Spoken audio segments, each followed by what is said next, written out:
Et donc, vous êtes connue sous le nom de Colette Roussel. Oui, c'est ça. Et vous avez un site qui s'appelle? Alors, j'ai deux sites. Oui. Un qui s'appelle voitduzodiaque.com Oui.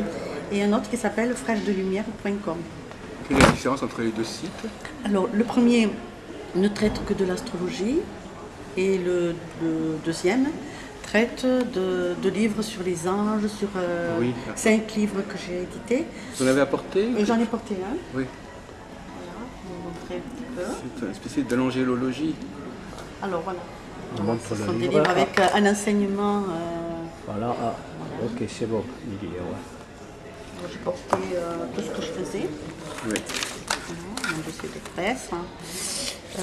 Voilà, ça c'est un petit livret que j'ai sorti maintenant il y a un moment, sur le karma mondial, suite à une conférence que j'ai donnée sur Niort et Nantes. Vous allez aussi à Niort, oui, moi je vais y aller. Voilà, tout à fait. Et voilà, donc suite à ça, la demande a été très importante, les retombées étaient énormes sur cette conférence. Et donc, les gens m'ont demandé de pouvoir la voir par écrit. Oui, et c'est ce que vous avez fait, vous avez fait un livret. Voilà, c'est tout à fait. Qui sont vendus sur le site. On va faire un autre. Le 4e, et Alors, ça c'est le 5e livre, sur les anges. D'accord. Voilà.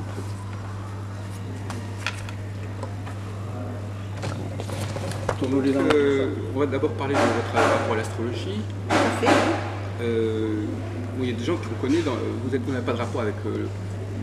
Villet, François Villet. Non, je suis quelqu'un qui ne connaît pas grand monde. Oui. Voilà, qui fait ça depuis 25 ans, même peut-être plus, qui aide les gens, voilà, et si vous voulez.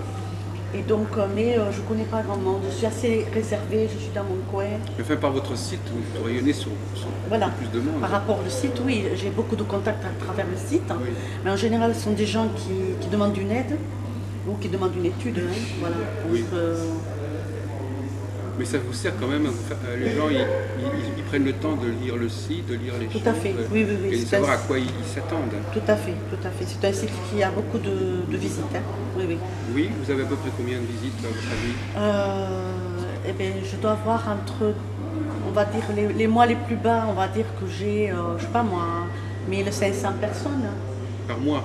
Oui, le Oui, mois par le mois. plus bas, C'est pas mal, déjà. et 2000, et parfois plus, Oui. selon les... D'accord. Donc ça fait à peu près 50 Voilà. à 40. D'accord. Et alors comment, à votre avis, ils vous trouvent les gens sur votre... Il y a des Ils me mots-clés? trouvent de bouche à oreille en fait, Ah oui. et surtout dans les conférences. Là, si je donne une conférence, par exemple à Niort, ben, j'ai eu une retombée automatiquement, puisque Oui. j'ai rencontré des gens qui Mais, étaient mais les conférences, elles s'organisent comment, les conférences? Il y a des Je suis toujours invitée par une association. Locale. Oui. Pour Niort, c'est 2 associations qui s'unissent.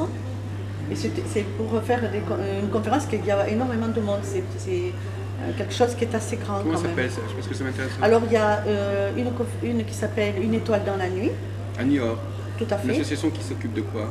Alors je pense qu'ils aident des personnes, je sais pas. C'est pas forcément l'astrologie. Non, pas du tout. Ils sont en dehors de Ouais, l'astrologie. c'est ça, c'est ce que je pense. Et après, vous avez l'autre association qui est plus intéressée, c'est des radiesthésistes de France, Oui. qui font ça, quoi. Voilà.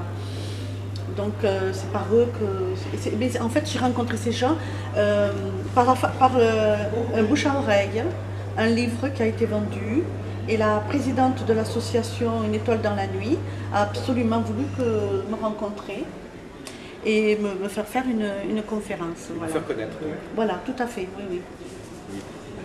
Et Niort, donc c'est un point de chute. Vous y allez régulièrement à Niort, en fait.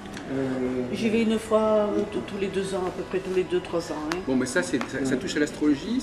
Alors ça, c'est le karma mondial. Non, je veux dire que vos interventions là. Alors ça dépend. Il y a un peu tout. Il y a conférences sur le karma mondial ou sur les lois du karma personnel. Et après, ce sont d'autres conférences sur mourir pour vivre ailleurs. Mais dans mes conférences, il y a toujours une part du karma, puisque le karma, pour moi, fait partie de notre vie sur Terre. Donc, même dans toutes les conférences, même sur les conférences sur les angéliques, je vais toujours parler, bien sûr, un peu du karma, bien sûr. En tout cas, je note qu'il y a une chose intéressante, c'est que vous travaillez à la fois sur l'individuel et le collectif. Tout à fait. Donc il y a un karma individuel et un karma collectif. Donc vous êtes obligé d'avoir une compétence double. Tout à fait. Oui, oui. Voilà. Donc effectivement, parce que souvent les astrologues qui sont trop dans l'individuel et ils ne resituent pas. Et non, parce que pour moi, il y a le karma individuel, il y a le karma familial et le karma de groupe. Et, Très bien. et donc, si vous voulez, j'ai relevé d'ailleurs que pour le mois de mai 2011, il allait y avoir 6 planètes en bélier Oui. et en opposition de Saturne, donc ça sera quelque chose qui va être, je pense, au niveau mondial, quelque chose de très très fort. Très très très fort. Mais parce que, c'est une petite parenthèse, vous n'aviez pas été impressionné par les configurations de l'été 2010 là, Bien sûr. et vous ne pensez pas que ça... Est-ce que vous pensez que ça s'est passé comme on avait prévu comme, Oui, mais moi je me suis, par contre, cette année pour 2010, je me suis beaucoup plus attachée aux personnes parce que Pluton rentrant en Capricorne, je savais que toutes les personnes allaient devoir régler ce qu'elles n'avaient pas réglé depuis 7 ans. Donc je savais que les gens, moi la première, puisque Je peux dire quelque chose. Le coin il est parti à l'hiver. Une descente de trucs, une lézarde dans le mur. Si vous repassez ça, Oui. rien. C'est pas toi. donc quand je m'en aperçois, là, Donc en fait, je me suis rendu compte que ce Pluton allait changer beaucoup de choses dans la vie des personnes. Dans ma vie personnelle, je savais aussi que ça allait avoir des conséquences. Et je trouvais que c'était bien de le savoir. Donc il m'a été possible d'aider beaucoup de personnes à prendre compte qu'elles allaient vivre certains événements pour qu'elles les prennent le plus positif possible, qu'elles trouvent les réponses le plus rapidement possible et qu'elles soient aidées assez rapidement. Voilà. Donc c'est vrai que j'ai beaucoup, cette année 2010, j'ai beaucoup travaillé sur l'individuel. Par contre, je travaille en ce moment, je travaille beaucoup sur 2011 mondial.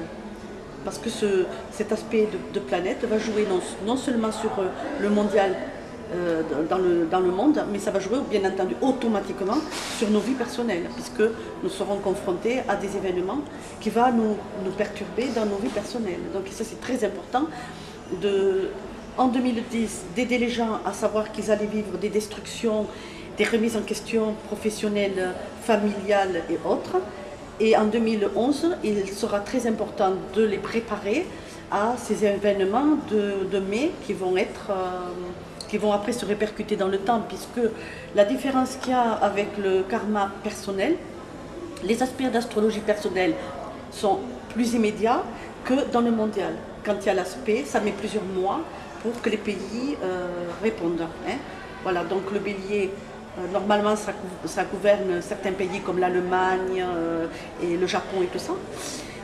Comme Saturne est en Chine, on aura des répercussions par rapport à la Chine. En balance, Olivier. Voilà. Et comme toutes les planètes sont en bélier, le Soleil sera aussi pas très loin. Donc, automatiquement, nous allons vivre des événements dans tous les pays.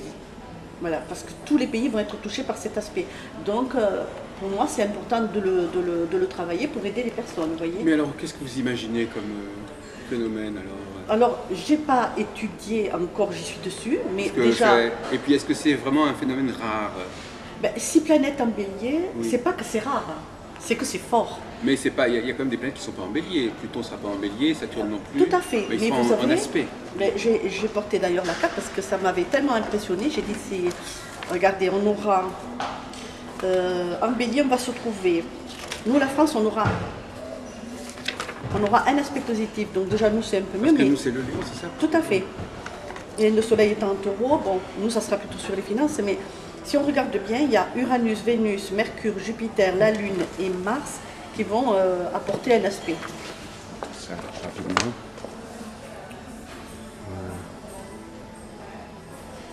Voilà. Donc, toutes ces planètes gouvernant des pays, d'accord, étant en carré de Pluton, donc c'est le karma mondial, ça touche le karma mondial, et en opposition de Saturne, il y a une remise en question pour la sagesse du monde, quoi. On sera bien obligé à un moment donné de se prendre en charge et d'être plus sage. Voilà, donc en plus Saturne aura les carrés aussi de ce Pluton, on voit bien que c'est un karma mondial. Donc c'est très important de l'étudier pour aider les personnes qui vont se trouver confrontées. On sait que le bélier c'est le feu, on sait que c'est la guerre, on sait que c'est les mouvements de foule. On sait que c'est le mouvement de foule, le bélier, on sait que c'est les armes. Uranus, on sait que c'est l'explosion.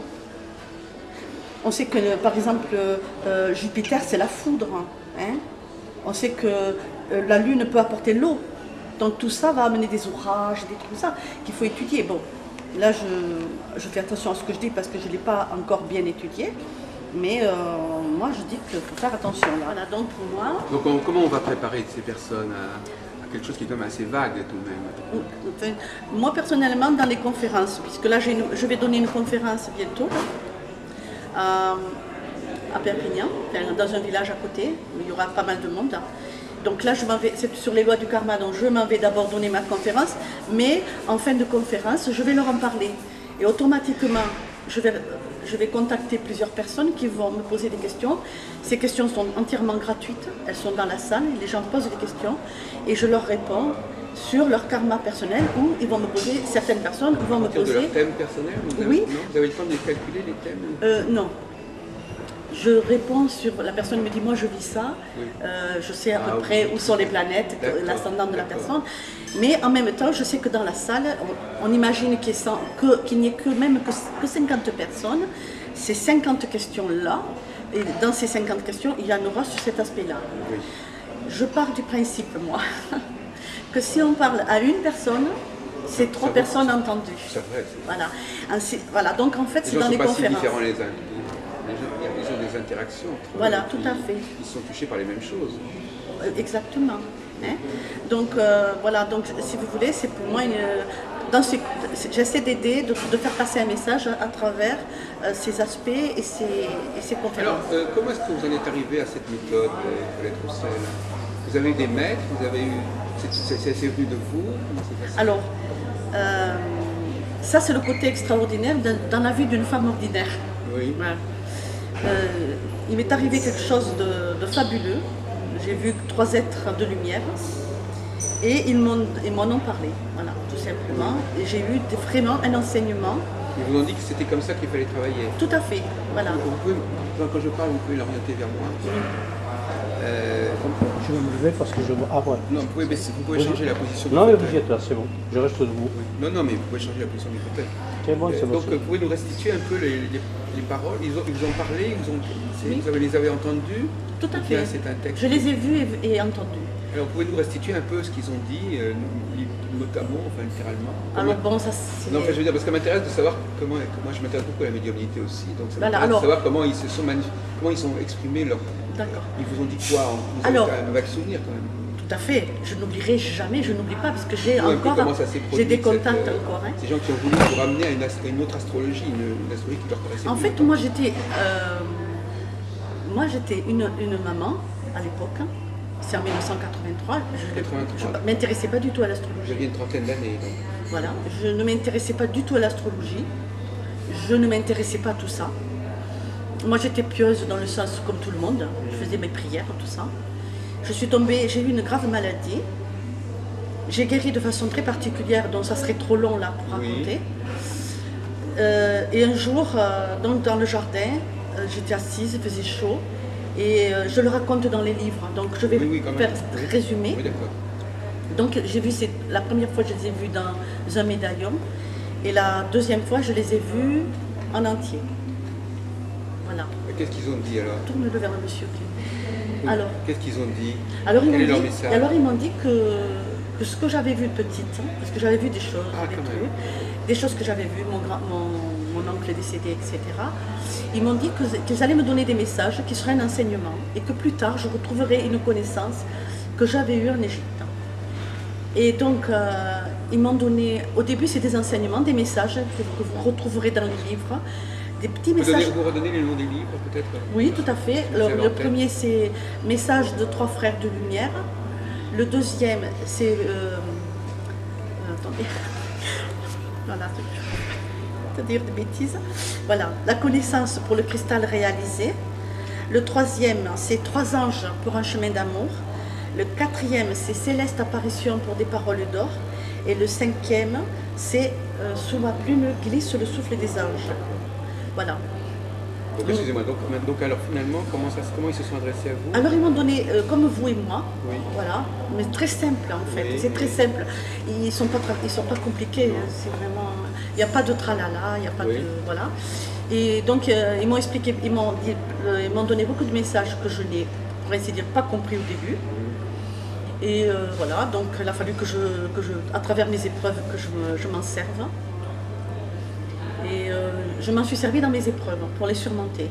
Et ensuite, ils m'ont dit maintenant tu vas retrouver une connaissance. Sur ces entrefaites, une personne m'a parlé d'astrologie. Ça m'a intéressée. Je suis allée dans ce groupe de personnes que je ne citerai pas le nom, mais je me suis dit il y a quelque chose qui ne va pas. Voilà, c'est-à-dire qu'il m'expliquait l'astrologie, mais moi, je me disais... C'est pas cette astrologie-là qui est... Il y a un truc qui ne m'allait pas. Oui. Donc je suis partie, et les anges m'ont dit qu'ils allaient me donner, qu'ils allaient m'expliquer, que j'allais avoir des connaissances comme ça. Donc j'ai quand même lu, je le dis parce que je le respecte, hein. Un jour il m'est tombé dans les mains un livre de Hadès. Ouais. J'ai trouvé qu'il était très intéressant, qu'il manquait des petites choses, mais qu'il était très intéressant. Et voilà, et de là, après j'ai cherché, et j'ai fait des enquêtes, toute seule. J'ai fait tout le karma de la famille, je me suis beaucoup travaillé sur moi, parce que je pense qu'on passe d'abord pour soi avant de pouvoir aider les autres. Moi je pars du principe que si on ne peut pas s'aider, on ne peut pas aider les autres. Et voilà, j'ai fait tout ça, c'est venu petit à petit bien entendu, il a fallu des années. Il m'avait dit que je donnerais des conférences, je ne savais même pas ce que c'était une conférence, je n'avais jamais vu. Donc je suis allée voir des conférences, ça m'a fait très peur, parce que je me suis dit que je me voyais pas très peu capable, et ça s'est fait tout seul. Il m'avait dit que j'écrirais des livres, je faisais une phrase de 5 fautes dans chaque phrase, je n'étais pas douée à l'écriture. Et donc j'ai respecté ce qu'il me disait, j'ai essayé de faire de mon mieux. Et des gens ont aimé énormément le premier livre, ils ont été charmés, aidés dans leur vie personnelle, et ils m'ont financé le premier livre. Le premier livre s'est bien vendu, je les ai remboursés, parce que je pars du principe que c'est une aide, et qu'on se rend, et on reçoit, et on se rend les choses, et que c'est comme ça que ça doit fonctionner. Et en fait, le premier livre m'a donc remboursé ces personnes très gentilles. Et ensuite, elles ont fonctionné entre les conférences, les aides, les conférences, les choses et l'autre. J'ai financé mon deuxième livre et après c'est boule de neige. Voilà. Alors, j'essaie de comprendre ce que vous êtes en train de me dire. Bon, vous êtes orienté vers l'astrologie, vous n'étiez pas satisfaite des conférences que vous avez entendues dans la région, je suppose? Non, c'était dans un groupe. Dans un groupe, c'était voilà, des gens qui faisaient de l'astrologie, qui étaient très gentils, mais voilà. Bon, ce n'était pas vous aviez le sentiment que ce n'était pas l'astrologie que vous recherchiez. Tout à fait. Pas Alors qu'est-ce qui manquait à cette astrologie que vous aviez rencontrée pour la première fois? Je me permets... Sans citer qui que ce soit, mais qu'est-ce qui leur manquait? Non, tout à fait. La simplicité. Oui. Voilà, la simplicité, l'humilité.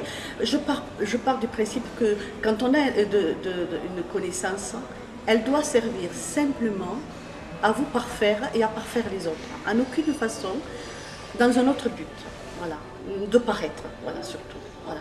Et je ne crois pas que ce soit, pour moi, hein, ça n'engage que moi, l'astrologie, c'est la seule possibilité que nous avons de communiquer avec l'au-delà à travers nos cartes de vie. Voilà. Pour moi, l'astrologie, c'est la voie du destin, c'est ce qu'on a préparé à les anges du destin avant de venir sur Terre. Sans cette aide-là merveilleuse qu'ils nous ont donnée pour préparer nos vies sur Terre, voilà. Et je crois que les gens ont oublié qu'on vient sur Terre pour mourir, pas pour vivre, que l'on vient pour se perfectionner. Tu devrais regarder de ce côté-là. Que l'on vient pour vivre, on vient pas pour vivre, on vient pour mourir, pour se perfectionner, et se perfectionner dans la simplicité, l'humilité, et dans l'amour, et moins dans l'avidité. Je pense qu'on se trompe, on se perd, parce qu'on est tous, les uns et les autres, trop avides, et nous perdons. Voilà. Donc je pense qu'on a une chance infinie, c'est qu'à travers l'astrologie, nous pouvons communiquer avec nos anges gardiens, et nous pouvons communiquer avec nous-mêmes. voilà, nous connaître au profond, dans notre inconscient et notre conscient. Et c'est à partir de là, quand on aura vraiment cette résonance, et j'espère qu'elle se fera très jeune, et je souhaite de tout mon cœur que l'astrologie soit prise à l'école, afin que nos enfants ne soient pas en désespérance, comme ils vont aller de plus en plus en désespérance, parce qu'ils ne comprennent pas leur venue sur Terre. Ce sont des âmes évoluées, des âmes qui sont déjà plus parfaites, et quand ils viennent ici, ils se retrouvent dans un monde qui leur dit tout le contraire. Donc ils se perdent dans la drogue ou autre, et s'ils avaient cette connaissance, s'ils se rappelleraient, ils ne le feraient pas. Mais là, on est en train de parler de 2010-2011, mais je suppose que vous avez fait des prévisions pour des périodes antérieures. C'est pas la première fois que vous faites des prévisions, je suppose. Oui, mais voilà, on ne peut pas en une heure, hein, voilà, si vous voulez, moi... Non, mais ce qui m'intéresse, c'est quand même c'est votre parcours, parce que finalement, dans mon parcours, vous savez combien de temps que vous réfléchissez sur le karma mondial de suite, parce qu'en fait... Donc ça fait déjà depuis oui, voilà, une vingtaine d'années. Tout à fait, parce que si vous voulez, eux, quand ils m'ont expliqué mes vies antérieures, comment ça se passait, tout ça, ils m'ont aussi expliqué que tout était comme dans une... Vous voyez, tout ensemble, c'est-à-dire que nos vies...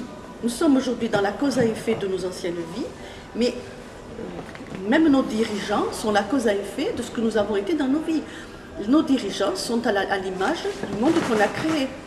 Voilà, donc en fait, tout est lié.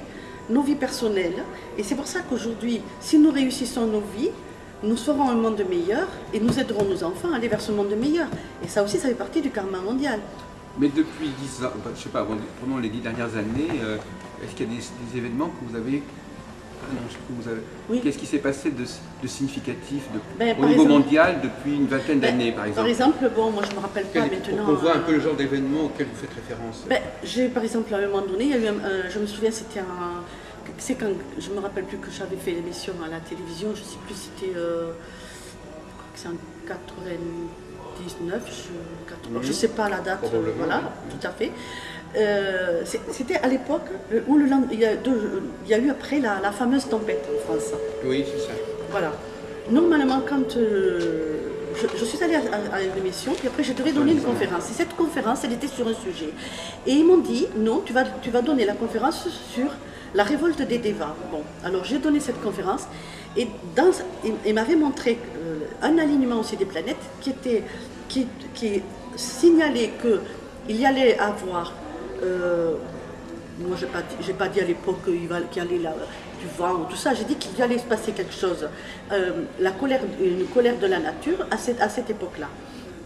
Et 15 jours après, il y a eu ça. Et dans la conférence, à la fin, on me dit de vous dire que la forêt se couchera pour une dernière supplication. Voilà. Mais c'était lié aussi, j'avais montré l'alignement qui s'était passé, enfin toutes les planètes qui étaient liées. Comme maintenant, nous avons Uranus et Neptune, quand elles sont rentrées, Neptune est rentré en Verseau, imaginez, vous mettez de l'eau sur de l'électricité.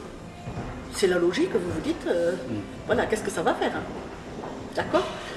Qu'est-ce que ça va toucher? Ça va toucher en particulier la Russie, l'Amérique, puisque ce sont ces pays-là qui sont touchés. Le pétrole, puisque Neptune gouverne aussi le pétrole. Si vous mettez Uranus en poisson, Uranus c'est l'électricité, vous le mettez dans l'océan. Mais on savait très bien, je veux dire, je suis sûre que tout le monde voit bien qu'il va y avoir des orages comme on n'en a jamais vu, des inondations systématiques, des remues de fond de l'océan, des problèmes avec le pétrole. En fait, toutes ces choses, je les avais bien dites bien avant, parce que automatiquement, c'était très facile de le dire, que ce serait la Chine aussi qui allait être touchée, ainsi que certains pays arabes, puisqu'il y avait, vous voyez, ce genre. Il y a quelques années, bien avant, parce que je me suis occupée à l'époque des malades du sida, pourquoi? Parce que j'avais vu qu'il y aurait une épidémie mondiale sourde, secrète, parce qu'il y avait eu Pluton en Scorpion et Pluton en Sagittaire, et on savait très bien qu'il y allait avoir une épidémie qui allait toucher la sexualité, puisque le Scorpion étant le gouverneur de la sexualité, Pluton le karma, c'était un karma sexuel pour l'humanité. Donc pourquoi? Mais en fait, c'est pas une punition, c'est pour nous remettre en question, que nous nous remettions en question sur notre façon de vivre notre sexualité et toutes ces choses qui font que nous perturbons notre monde. Donc, finalement, vous avez quand même lu un certain nombre, il y a quand même d'autres ouvrages, il y a d'autres personnes qui ont écrit sur l'astrologie mondiale. Vous avez pris connaissance des travaux d'André Barbeau. Vous avez tout à réinventer par vous-même, en fait. Voilà, je pense, et que non. Absolument pas, parce qu'il me l'avait bien dit. Il m'avait dit surtout, tu lis le moins possible, tu regardes le moins possible pour justement, en conférence, on ne te mette pas face à quelque chose. Vous l'avez dit parce que tel l'a dit. Non, il faut que nous peut-être que nous ne rentrons pas, que je ne lise pas ces ouvrages. Comme ça, si on est plusieurs à dire la même chose sans s'être concertés, enfin on nous croira. Ah oui, d'accord, oui. Enfin on nous croira. Que si nous nous concertons, on va dire, ben, c'est tout, ils ont fait une soupe, ils nous donnent cette soupe. Voilà. Moi, je ne veux rien savoir, pour la simple et bonne raison qu'il faut qu'on soit plusieurs à dire la même chose. Et ainsi, peut-être, on nous croira. Malgré tout, je ne sais pas, en lisant votre ouvrage, j'ai l'impression qu'on se dit que c'est écrit par un astrologue qui connaît à peu près l'astrologie, qui connaît à peu près les planètes. C'est pas... Ça n'est pas... Je connais l'astrologie aujourd'hui, je suis une bonne astrologue. Mais maintenant, vous voyez un peu ce que font les autres. Qu'est-ce qui vous distingue des autres astrologues? Je ne peux pas. Vous êtes toujours dans votre... Absolument pas. Voilà, oui. Votre direction. Voilà, oui. Vous avez créé votre propre idée de comment on interprète les planètes. Voilà, et ma propre école. Mais les aspects, mais nous sommes tous dans la même chose, bien sûr, heureusement. Ça prouvera justement que comme on ne s'est pas rencontrés, nous n'avons pas lu nos ouvrages, nous allons enfin peut-être faire que l'on se dise, ben, ces personnes, peut-être elles ne disent pas n'importe quoi. Mais effectivement, quand on vous lit, on voit que, mais ça c'est un trait qui ne vous est pas propre, mais on voit qu'il y a quand même beaucoup de facteurs qui rentrent en jeu. Il n'y a pas un seul cycle, c'est toutes les planètes qui vont jouer leur jeu, leur rôle. Tout à fait, bien sûr. Oui, donc ça fait quelque chose d'assez compliqué quand même. Non. Non.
Tout est bon.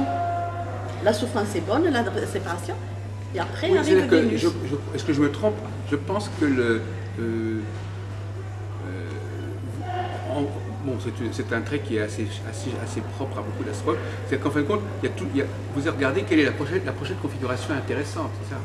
Vous passez vous dites là, tiens, là il y a un truc, après il y a un autre truc, et puis un autre truc. Succession comme ça de rendez-vous. Alors, moi, je vais vous dire ce que moi je dis à tout le monde. Notre pièce, pour moi, la carte du jour de notre naissance est la plus importante. Parce que c'est notre pièce de théâtre. Et nous sommes les vedettes de cette pièce de théâtre. L'ascendant, c'est le rôle qu'on n'a jamais su jouer dans aucune de nos vies. Ah oui. Aucunement. On doit atteindre cet ascendant. Nous venons sur Terre donc pour vivre une pièce de théâtre, jouer à fond ce rôle de vedette, finir en vedette parce qu'au début de notre vie on n'est pas vedette, si possible, et finir cette vie le mieux possible. Voilà, finir notre pièce de théâtre le mieux possible. L'astrologie c'est quoi? C'est donc mon rôle, l'ascendant va me donner mon rôle, mais pour jouer un rôle, on a besoin de décor. Les maisons sont le décor. Mais pour jouer un rôle de pièce de théâtre, de vedette, on a besoin d'un décor, on l'a, mais on a besoin d'un scénario. Et les planètes vont être ce scénario. C'est-à-dire que chaque planète va me souffler mon scénario à des moments précis. Un Mercure dans mon adolescence, Jupiter vers mes 30 ans. Donc en fait, ils vont me donner, ils vont me pousser à, comment dire, à vivre ma pièce de théâtre. Mais si je suis toute seule pour vivre ma pièce de théâtre, je ne me trouve pas confrontée à l'autre. Donc il va y avoir dans ma carte de vie les amis que je ramène, qui vont m'aider, et ceux avec qui je dois avoir des pardons, ou recevoir ou donner des pardons. Donc toutes ces personnes-là vont me faire jouer ma pièce de théâtre. Une fois que je l'ai jouée, je peux partir dans ma vraie vie en espérant que j'ai bien joué ma pièce de théâtre. Voilà, et que je n'ai pas trop raté. Voilà.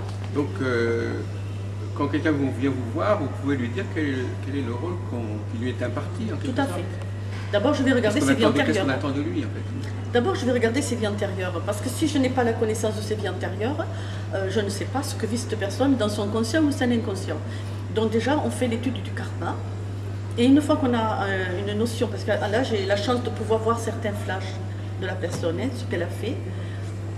Donc je vais lui expliquer avec tout plein de douceur et dire ce qu'il faut dire pour ne pas perturber la personne, et lui expliquer donc pourquoi elle est venue sur Terre, quelles sont les causes de cette venue sur Terre, et lui dire ce qu'elle est venue réussir cette fois. Exemple, dernièrement. Le livre il n'y est pas. Il faut le pousser par là-bas. Hein? Non, non plus. Il est à moitié. Voilà, comme ça. Ah, on ne le voit pas non plus. Ça fait rien. Ça fait rien. Vous avez des problèmes de montage, monsieur, après. Vous savez, il vaut mieux pas intervenir oralement, parce qu'après, ça casse complètement le film. Il faut vous exprimer par geste, mais pas par parole. Autrement, on est obligé de faire des montages pas possibles. Donc, j'ai un exemple de monsieur qui a galéré toute sa vie, en fait, qui a été donc abandonné par son papa, mais qui a abandonné ses enfants. En fait, le problème, c'est que ce monsieur, c'était un grand voyageur. Il n'a jamais été un papa, et dans aucune de ses vies, il a joué son rôle de père. Dans cette vie-ci, il rencontre bien sûr des difficultés pour jouer ce rôle-là. Donc il faut, maintenant, il est en âge, il a 52 ans, il a cette aide, oui, justement, que je disais tout à l'heure, cette aide d'Uranus qui l'oblige aujourd'hui, par un événement difficile et soudain, à prendre conscience qu'il n'a pas joué ce rôle et qu'aujourd'hui, il faut qu'il le développe. Et il est en train de le faire. Voilà. Donc, oui, on a...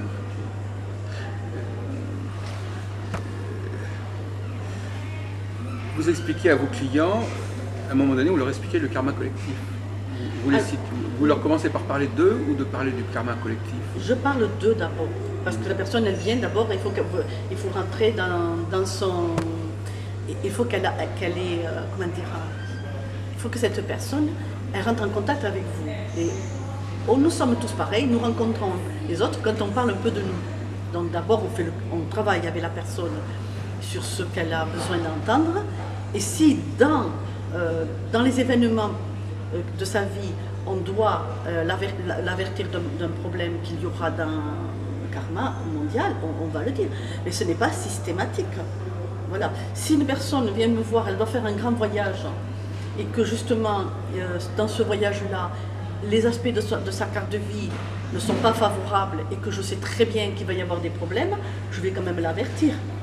Je vais lui dire, bon, je ne vous dis pas de ne pas y aller, parce que c'est pas pour ça que vous allez vivre quelque chose, pas non plus toujours... Il faut laisser la part du ciel, comme je dis moi, il y a toujours la part du ciel quand même dans les choses. Mais la personne étant avertie, elle fera attention, c'est tout. Voilà, mais bon, je ne rentre pas dans le karma mondial à chaque consultation, loin de là. Alors, quelles sont vos techniques de prévision au niveau de la personne, au niveau de l'individuel? Vous faites quoi? Vous faites des transits? Oui, il y a des transits. Des transits, des directions, vous avez quoi? Qu'est-ce que vous avez? Il y a des transits, il y a les aspects, il y a les maisons. Chaque maison représente une étude. Peut-être, je ne sais pas, vous voyez? Ah, je ne sais pas. C'est pas manifesté en tout cas. Il nous voit bien en train de travailler. Mais... Sinon, je vous dis. Oui, donc vous avez... Voilà. Si vous me dites, j'ai besoin de savoir ma fin de vie, je vais étudier que votre maison 4. Et la lune, ça suffit. Avec ça, on aura ce qu'il faut. Pas la peine de faire tout un tralala. Hein. Oui, donc les prévisions individuelles, elles ne vont pas correspondre aux prévisions collectives. Ça ne va pas être les mêmes dates. Ce sont deux plans qui sont quand même très différents malgré tout. Hein. Oui, tout à fait. Oui. Par exemple, si une dame de 40 ans me demande de lui faire une étude sentimentale, je vais lui dire que ça ne sert à rien. De revenir sur ses amours de jeunesse, tout ça. Il vaut mieux lui dire revenir sur une fin de vie, c'est-à-dire après ses 40 ans. Ah oui. Hein? Donc je vais commencer l'étude de 38 ans à la fin de vie, sans parler de mort, bien sûr. Donc vous semblez attacher beaucoup d'importance aux âges. Oui. Vous pouvez nous parler un peu comment vous découpez la vie en âge? Parce que je pense que entre 20 et 25 ans, les planètes vont changer votre intellect. Entre 30 et 35 ans, c'est beaucoup Jupiter qui va travailler puisque c'est lui qui vient changer votre personnalité. Et entre 40 et 46 ans, vous changez de vie. Et il faut qu'entre 52 et 56 ans, vous soyez sur le chemin que vous vous êtes pris. Donc chaque âge, il y a des choses à faire pour chaque âge en fait. Tout à fait. C'est un karma de l'âge, oui, on peut dire. Oui, voilà, tout à fait. Oui. Oui. Et ça, c'est pas vraiment de l'astrologie, enfin, parce que ça peut se calculer comme ça. Oh, non, pas du tout. Comment? Moi, je me sers de l'astrologie. Oui, mais mais enfin, je veux dire, le changement d'âge, c'est des choses qui... Oui, mais si vous étudiez une maison, la Lune, on ne prend que les données qui vont correspondre à 38 ans, 40 ans. Hein, vous allez regarder dans le thème ce qui correspond à l'âge de la personne. Bien sûr. D'accord, ça va vous permettre de trier un petit peu. Voilà, tout à fait. Donc si une personne a un âge jupitérien, vous allez regarder ce qui concerne Jupiter dans son thème. Voilà, je vais étudier l'ascendant, une part de l'ascendant toujours, hein, une part de sa maison 3 et une part de Jupiter. Ah oui. Et je vais travailler sur ça, voilà. Oui. Vous avez un esprit assez créatif, en fait. Oui, enfin, c'est pas mal cette façon de faire, oui. Donc vous êtes un cas intéressant parce qu'en fin de compte, vous avez presque appris l'astrologie par vous-même. Enfin, on peut peut-être un peu exagérer de dire ça. Enfin, vous l'avez un petit peu... Bon, il faut reconnaître que les notions que vous utilisez, on les trouve dans les livres d'astrologie quand même. Hein. C'est comme quelqu'un qui apprend le calcul, elle va se servir de calcul. Oui. Donc vous avez certainement quelques manuels d'astrologie qui vous ont servi pour connaître le b.a.-ba de l'astrologie. Oui. Tout à fait. Mais après... Enfin, vous avez un petit peu reconstruit à partir de là, vous avez un moi, petit peu... j'ai changé ce qui me semblait dans mon cœur et ce que me disaient mes visions. Justement, qu'est-ce que vous avez... rétrospectivement, qu'est-ce que vous avez changé par rapport, puisque vous connaissez quand même quelque peu l'astrologie traditionnelle, qu'est-ce que vous avez changé par rapport à l'astrologie? Ce que j'ai changé, c'est que moi j'étudie Pluton que beaucoup d'astrologues n'étudient pas. Ah oui. Et que pour moi Pluton a une importance capitale. J'étudie, pour moi les planètes, je ne dis pas que telle ou telle planète est en chute ou en exaltation, il y en a qui disent ça. Oui. Hein.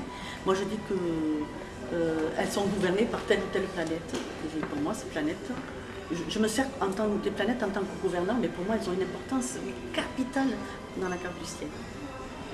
Parce que si vous étudiez, par exemple, l'ascendant de quelqu'un sans regarder ses gouverneurs, vous imaginez, par exemple, quelqu'un qui est en ascendant Scorpion, moi j'étudie les trois planètes qui sont importantes pour le Scorpion.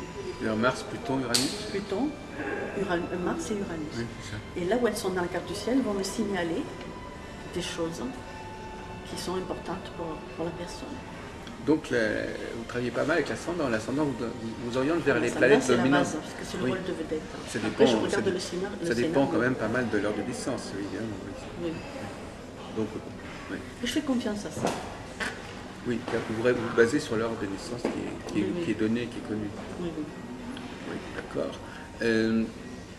Donc, effectivement, vous nous avez parlé de catastrophes naturelles, mais on a l'impression que vous parlez plus facilement de catastrophes naturelles que d'événements politiques pour en parler. Parce que c'est plus compliqué, mais j'en parle dans mon petit livret. Oui, j'en parlais beaucoup. Je parle que nos gouvernants seront de plus en plus marqués du Verseau, ce qui est le cas. Voilà. Et dans tous les gouvernements du monde, il y aura les dignitaires auront du Verseau. Tous. Oui. Et si on regarde, ils sont tous marqués du Verseau. Est-ce que vous voyez par exemple des conflits mondiaux, des tiraillements entre certains pays? Tout à fait. Mais il y aura. Oui. Il y aura dans le, si vous voulez, Pluton, il gouverne l'islam. Et quand il était en Sagittaire, il a créé une guerre sourde et cachée, qui est une guerre spirituelle, religieuse on va dire, parce que le mot spiritualité appartient au ciel et que le mot religion appartient à l'homme. Oui. Donc en ce moment, nous sommes en guerre religieuse. Et c'est ce qui me fait craindre pour 2011, parce que ces planètes qui vont être en bélier vont jouer un rôle sur, je pense qu'il y aura des conflits de plus en plus forts. Des conflits où il y aura des bombes, plus de bombes. Bon, vous direz, c'est facile à dire, ça se passe. Mais ça a été dit bien avant. Mais ce que je voudrais comprendre, c'est, à votre avis, parce qu'il y a deux façons de faire. Quand vous dites de plus en plus, vous pensez qu'on entre dans une ère nouvelle ou que les choses vont s'accélérer? Ou bien est-ce que les choses, ça a toujours été comme ça? Non. Pour faire un bel ordre, il faut un grand désordre. Oui, je suis d'accord, il y a une dialectique, il y a une dualité. Nous allons vivre le grand désordre pour atteindre l'ordre. Oui. Et après, nous rentrerons dans cette ère du Verseau. Mais là, nous sommes au début de l'ère du Verseau. Nous sommes dans les douleurs de l'enfantement. Et ces douleurs de l'enfantement vont être accentuées. Parce qu'à l'époque où j'avais fait mon karma mondial, c'est marqué dedans, vous verrez. C'est d'abord petit filet d'eau deviendra torrent de colère, petit tremblement de terre, conflit sur drogue mondiale, drogue à l'échelle mondiale, nos dirigeants qui vont essayer de changer certains trucs, en fait tout ça, voilà, on peut pas, voilà, il faut se poser pour en parler. C'est pour ça une conférence qui dure 1h30 quand même. Hein. Oui, je comprends bien sûr, mais enfin, bon, oralement, là vous faites une conférence pour beaucoup plus de gens là. Parce que, mais effectivement, bon, je vois tout ça, mais moi ce qui me gêne un petit peu, enfin ce qui me gêne, je ne sais pas parler, mais le monde bon, l'histoire du monde a toujours été très compliquée. De toute façon, est-ce qu'il se passe des choses particulièrement importantes aujourd'hui? Ce qui caractérise l'astrologie, c'est que les astres ils sont toujours là, qu'ils font leur cycle, et que donc par conséquent rien n'a changé. Au niveau astrologique, rien n'a changé. Si. Qu'est-ce qui a changé au niveau astrologique? Les planètes passent régulièrement par les 12 signes. Ce qui a changé, c'est que les planètes sont plus rapides qu'avant. Elles sont plus rapides qu'avant, comment on va dire? Le temps. Déjà, ce qui a changé, c'est que notre Terre, elle a changé d'axe. Ah oui. Ça, c'est dit par les anges. Oui. Et c'est dit aussi à la NASA. D'accord. Ou elle va le faire. Qu'est-ce que vous pensez de l'histoire de 2012? Vous en avez entendu parler? Oui, moi je dis que 2012 sera plus facile que 2011. Non, mais je veux dire, vous ne croyez pas du tout à cette histoire du calendrier Maya et du renversement des pôles, je ne sais pas. Le renversement, il y est déjà. Ah oui, donc c'est déjà fait. En 68, les anges, ils ont dit qu'en 68, ça a commencé à bouger. 68, toutes les marques 89, d'abord 62, 66, 68, 90. Enfin, je l'ai marqué, je ne me rappelle pas. Donc, que la Terre, ça n'allait pas changer d'un coup. C'était déjà, depuis les années 60, elle est en train de changer la Terre, de changer d'axe. Pourquoi le changement climatique aussi. Oui. Mais globalement, les planètes, depuis des millénaires, elles bougent, elles passent par tout ça. Tout à fait. Donc, il y a une espèce de routine, en fait. Mais même dans l'histoire du monde, dans l'histoire de notre planète, tous les 2000 ans, il y a un changement. Parce que l'homme, à un moment donné, il est trop vieux, les âmes sont trop vieilles. Il y a des âmes qui ne se réincarneront plus, d'autres jeunes âmes qui arrivent, ce qui se passe. Le problème actuellement, nous avons tous les âges. On a l'âge de la pierre, on est à l'âge des guerres religieuses moyenâgeuses. Actuellement, nous sommes, c'est rare ça quand même, nous sommes sur la Terre est chargée de plusieurs périodes. Oui. Hein? Pourquoi? Parce qu'on est en fin de cycle, donc ce cycle doit s'arrêter et nous devons, si vous voulez, beaucoup d'entre nous ne devraient normalement ne plus se réincarner. Donc, voilà. Donc ça c'est important. Donc il y a des planètes qui travaillent pas encore sur certaines peuples. Les jeunes peuples qui se réincarnent actuellement, ils n'ont rien à faire d'Uranus et tout ça, parce que Uranus c'est la connaissance, donc voilà. Mais quand même, ces peuples sont plus évolués que nous l'étions, nous, à leur même époque. Donc vous articulez votre approche de l'astrologie sur d'autres considérations. Tout à fait. Hein? Et donc l'astrologie ne peut pas tout nous expliquer, en fin de compte, si je comprends bien. Il y a d'autres facteurs qui rentrent en jeu, d'autres enjeux qui ne sont pas liés uniquement aux positions des planètes. Et puis il y a la part, je vous dis, la part divine. La part divine qui ne nous appartient pas. Et il ne faut pas faire faut pas jouer à l'apprenti sorcier. À un moment donné, il faut se dire, attention, je peux toujours me tromper. Il faut être humble, quoi. On peut avoir des certitudes, mais tout en étant, en se disant, oui, j'ai cette certitude, mais je ne suis qu'un être humain, fragile, et je peux me tromper. Donc, quelle est la place de l'astrologie pour justement les populations, enfin les entités qui sont de l'autre côté? Qu'est-ce que ça représente pour eux, l'astrologie? Pour les anges, c'est leur langage. C'est le seul langage qu'ils ont laissé à l'homme. Ah oui, c'est exprimé à travers l'astrologie. Ils ont dit qu'ils nous ont laissé cette connaissance pour avoir toujours un contact avec eux. D'accord. Voilà. Que pour eux, c'est le seul contact que l'homme peut avoir par rapport à leur destin, à leur âme. Voilà. Parce que grâce à l'astrologie, vous pouvez connaître votre âme, le niveau de votre âme et ce que vous devez faire. Donc ça, ils nous l'ont laissé en héritage. Mais initialement, si on revient, ils vous ont surtout d'abord demandé de faire de l'astrologie. Ils vous ont pas demandé, ils vous ont pas dit quelle astrologie vous deviez faire. Non, ils m'en ont même pas parlé au début. Au début, ils m'ont parlé simplement d'un enseignement qu'ils allaient me donner, qui était un enseignement immensément important pour l'humanité, et qu'ils avaient contacté certaines personnes pour cet enseignement-là. Mais que je retrouverai une connaissance qui m'aiderait à la perfectionner, parce que c'est le langage qui sera compris par certains hommes, et que ceux qui vont me donner ne sera pas toujours compris. Par exemple, un message d'ange, vous allez dire à quelqu'un j'ai le message d'un ange, ils vont vous dire j'y crois pas. Vous avez des gens qui ne croient pas aux anges. Oui, oui, c'est sûr. Voilà.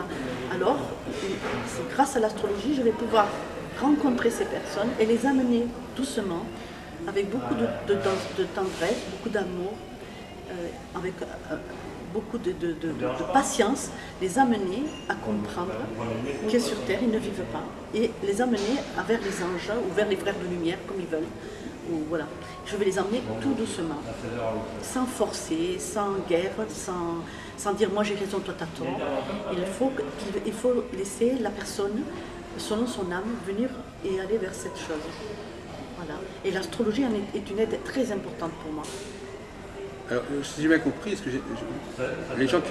vous amenez les gens de l'astrologie vers autre chose. Oui. Dans leur vie, je les amène à rien, parce que moi, je ne suis pas là pour amener quelqu'un à quelque chose.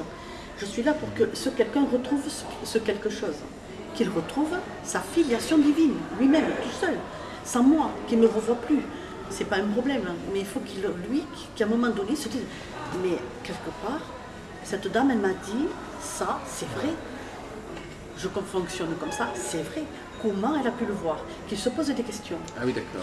Et à partir du moment où la personne va se poser des questions, je lui souhaite, mais vraiment de tout mon cœur, que toute seule, elle aille vers cette lumière et qu'elle n'ait plus besoin de moi. Ah oui, parce que finalement, elle ne va pas forcément apprendre l'astrologie, cette personne. Tout à fait. Mais nous, on est là que pour aider les gens, on n'est pas là pour les tenir enchaînés à nous. Sinon, c'est pas le but. Donc si je comprends bien, vous allez les ébranler un petit peu par certaines choses, vous allez modifier leur représentation des choses, par la rencontre qu'ils ont avec vous, ou les conférences qu'ils ont avec vous, et à ce moment-là, ils ne pourront plus voir les choses comme avant. Jamais plus. C'est ça. Et là, vous avez, regardez, là, vous avez une dame. C'est une association qui vient de se monter actuellement, qui est tout, et qui me charme, qui me rend très heureuse, parce que cette dame, elle a écrit ça, et c'est grâce à ça. Vous voyez, c'est ça que je veux, c'est ça que j'aime. Cette personne, elle n'a plus besoin de moi aujourd'hui. Elle vous cite d'ailleurs, oui. Oui. Parce qu'elle est dans votre... L'astrologie karmique, elle s'est retrouvée. Vous voyez, elle dit pas. Elle dit je me suis retrouvée. Catalina, elle s'appelle. Hein, oui. C'est bien de parler d'elle. Elle est d'origine espagnole. Oui. Donc ça, c'est le département 66 toujours. C'est les Pyrénées orientales qui est en pleine activité, en pleine ébullition. Oui. Voilà. Donc, à présent, on ne savait pas grand-chose sur ce département, mais alors maintenant... Voilà. Et bien il faut savoir que vous avez tort, parce que nous sommes le mot 66, c'est déjà... Nous sommes protégés par Saint-Étienne, qui est un des anges qui vient me voir, et le mont du Canigou est un mont sacré. Oui. Et de tout le temps, de toujours, on a su que le mont du Canigou était un mont sacré, qui était, où il y avait les frères de lumière se réunissaient de temps en temps. Et beaucoup le savent. Oui. Et notre région, c'est pour ça qu'elle est quand même un peu assez sauvage, un peu tout. Ah oui. Et il faut savoir qu'il y a eu beaucoup de druides chez nous. On retrouve des vestiges, donc on a retrouvé déjà dernièrement un vestige à Menhir, qui est une table d'énergie, qu'on voit très bien. Et sur cette table d'énergie, elle est reliée avec le mont du Canigou et le Bugarache. Oui. Qui est le Bugarache est un centre, dit par les anges, est un centre très important des esprits de la nature. Voilà. Donc en fait, c'est pour ça que c'est bien qu'on soit dans le 66. Oui, surtout que c'est un chiffre qui fait penser un peu à l'Apocalypse, le 666. Vous avez connu Serge Hutin, vous ne l'avez pas connu Serge Hutin, donc Pierre-François Brousse non plus. Non, mais parce qu'effectivement, il y a quand même une certaine astrologie dans la région. Quand même. Alors, on va essayer d'aller un peu plus loin. Cette tradition astrologique, vous l'avez quand même apprise. Vous savez qu'il y a vous connaissez un peu le catéchisme de l'astrologie, enfin le béaba de l'astrologie. Je ne connaissais rien. Pardon, les signes les quatre éléments, vous avez à peu près appris. Je savais que j'étais née sur le signe du Sagittaire, mais je ne savais pas mon ascendant, par exemple. Oui. Je savais même pas que. Voilà, je savais qu'il y avait un ascendant, mais bon, oui. Je me dis, si je n'avais pas rencontré ces gens qui m'ont parlé d'astrologie, je n'aurais jamais. Et après, les anges m'ont dit, tu vas dans le sommeil, on nous a dit, c'est vrai. Le lendemain, je me réveillais et en regardant les cartes du ciel, je me disais, je voyais des trucs. Et je me dis, bon, des fois, je regardais sur le livre d'Hadès pour comprendre quand même le nom, comment ça s'appelait et tout ça. Et c'est tout. Et d'ailleurs, justement, vous avez eu la chance est-ce que vous avez commencé tout de suite à avoir l'informatique pour outils ou avant vous faisiez ça à la main? Tout à la main. Ah oui. Oh là là, un galère. Pour aider les gens, j'aidais les gens tout à la main, tout écrit à la main. Quand ils arrivaient, c'était tout écrit à la main. J'ai débuté comme une petite. Mais est-ce que à votre avis, Colette Roussel, est-ce que quand vous interprétez le thème, vous avez aussi effectivement ça dépasse l'astrologie, ce que vous voyez, ou est-ce qu'il y a de la voyance Au début, non. Au début, je fais de l'astrologie pure. Ah oui. Et quand j'ai la personne devant moi, que je vais lui dire sur le travail que j'ai fait, alors on va discuter ensemble. Et là, je voyais des petites choses que je vais ressentir. Oui. Je vais voir où elle en est. Parce que quand on fait une étude, on ne sait pas vraiment si la personne elle a déjà dépassé ou pas dépassé certains événements. Oui. Mais quand je la vois, je sais qu'elle les a dépassés ou pas. Donc je sais que je vais l'aider à sublimer ce qu'elle a dépassé, ou je vais l'aider à détruire, enfin, de se libérer de cette chose qu'elle traîne et traîne, comme qu'elle ne peut pas s'en libérer. Alors justement, bon, sans entrer trop dans les détails, justement, parce que bon, moi je ne suis pas trop dans les détails, j'aime pas trop les détails à ce niveau-là, mais quelles sont les choses, quel est le genre de situation que l'astrologie peut prévoir? Tout à l'heure vous disiez, je crois, il faut passer du désordre à l'ordre, ou de l'ordre au désordre. Quels sont les grands au niveau personnel, au niveau personnel oui, par exemple, quels sont les grands problèmes, les grands enjeux de vie que l'astrologie peut éclairer? Eh bien voilà, on peut éviter le cancer. Voilà. On peut éviter qu'une personne soit atteinte de cancer en lui donnant les explications de ce qu'elle n'arrive pas à régler, de ce qui va être des choses qu'elle n'a pas compris. Mais c'est terrible quand, vous savez, une personne qui n'a pas été aimée petite. Comment voulez-vous déjà que cette personne, elle croit en quelque chose? Elle n'a pas appris l'amour, on ne l'a pas embrassée. Déjà, ça c'est un cancer futur, c'est sûr. Donc moi je vais essayer de lui trouver les réponses. Parce que quand on a les réponses, c'est une libération. Pour mon cas, ça a été le cas. Petite fille, je n'ai pas trop câliné, pas trop aimé, et ça, je traînais ça comme une douleur.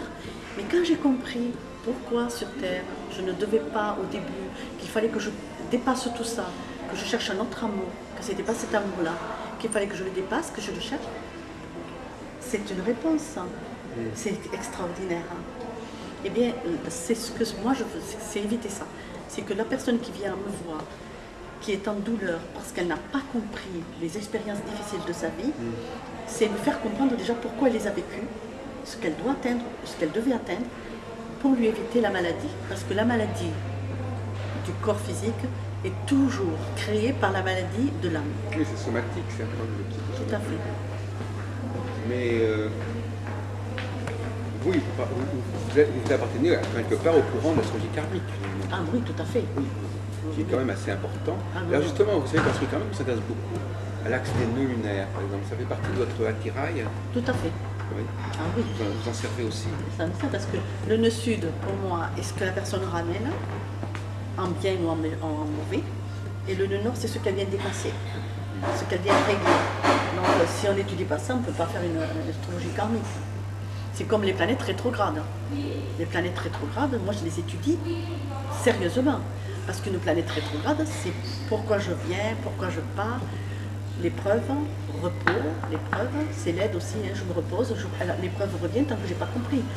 Le jour, pour que cette épreuve s'arrête, pour que ce rétrograde s'arrête, il faut que je comprenne et que je règle. Donc je me sers beaucoup des rétrogrades, oui. Je crois d'ailleurs que beaucoup de gens qui font l'astrologie karmique se servent des planètes rétrogrades. Ah, tout à fait. Là, vous n'êtes pas totalement unique. Oui, bien sûr, et j'espère, bien sûr. Oui, effectivement. Et est-ce que vos anges, vos guides spirituels, est-ce qu'ils vous ont dit que vous étiez sur la bonne voie, finalement, par la suite? Alors, c'est très facile. Quand je ne suis pas dans la bonne voie, je suis en blocage. Oui. Voilà, je vis des choses difficiles. Je ne perds pas mes épreuves, mes expériences, je dois les vivre comme tout le monde.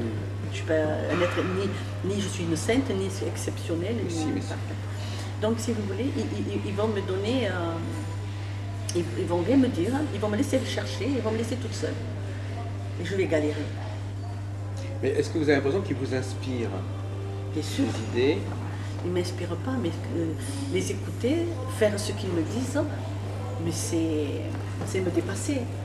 Mais est-ce que c'est, par exemple, vous avez parlé tout à l'heure de l'Égypte un petit peu, vous avez dit que peut-être que l'astrologie que vous essayez d'exprimer aujourd'hui, elle a déjà existé avant. Tout à fait. Et que vous ne faites que la remettre sur le tapis, oui, monsieur. Oui. Et qu'elle était peut-être déjà en pratique en Égypte, ou je ne sais pas où. Tout à fait.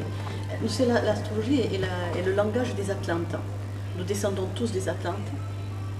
Et on fait l'erreur fondamentale de croire que l'Atlante était une région ou un pays, alors que l'Atlante c'était sur toute la Terre. Et que nous sommes, les anges disent que nous étions atlantéens avant d'être terriens. Et donc, que la connaissance des Atlantes, qui fut d'ailleurs leur chute, hein, puisqu'ils ont chuté le contraire de nous. Nous avons chuté à cause de la matière, mais eux, ils ont chuté à cause de leur pouvoir religieux. Ah oui, pourquoi? Vous pouvez nous parler un peu de cette chute des Atlantes? Parce que les anges disent que les Atlantes, ils ont chuté parce qu'ils se sont pris pour des dieux. Ils avaient tellement de connaissances des énergies de vie, les énergies de l'eau, les énergies de la nature. Ils se servaient des énergies des couleurs et tout. Et ils avaient un grand pouvoir sur les petites âmes. Ils en ont profité. Ils avaient un grand pouvoir sur les âmes nouvelles. Ils en ont profité, ça les a fait chuter. Voilà. Et que nous, c'est le contraire. Nous chutons parce que nous sommes trop dans la terre et dans la matière. Voilà. Donc en fait, il y a une grande différence entre eux et nous, mais nous faisons partie de leur civilisation de toute façon. Mais par exemple, une objection assez banale, mais on ne connaissait pas les planètes au-delà de Saturne il y a dans l'Antiquité. Oui, on ne connaissait pas les planètes les plus lentes. Bien sûr. On ne connaissait pas Uranus, Neptune et Pluton. Ça, je ne sais pas. Ben, on les a découvertes il n'y a pas si longtemps. Oui. On les a découvertes à partir du XVIIIe siècle. Donc effectivement, ces planètes-là, mais je ne pense pas. Elles n'étaient pas connues. Non. Les Atlantes les connaissaient. Non, elles existaient, mais on ne les connaissait pas. Non, mais les Atlantes les connaissaient. Oui. C'est bien possible. Parce que nous avons dû retrouver nos connaissances. Mais les Atlantes, ils allaient dans le cosmos. Donc ils connaissaient toutes les planètes, ils connaissaient même plus que nous. Mais moi j'étudie aussi Chiron. Oui, j'ai vu. Vous étudiez les astéroïdes, vous étudiez Chiron. Tout est intéressant pour vous apparemment. Dans le site des Frères de Lumière, il y a des messages qui traitent de l'astrologie. On peut trouver des passages dans l'astrologie. Oui, oui. D'accord. Mais là aussi, les anges, comment vous avez lu des livres sur les anges pour avoir Jamais. Alors, donc ils ont des noms, ces anges? Saint-Étienne, Saint-Raphaël et Saint-Gabriel. Tout ça, ce sont des noms qu'on vous a vraiment donnés. Oui, tout à fait. Qu'on vous a communiqués. Oui. Et à partir donc vous êtes clairaudiente, vous entendez des noms.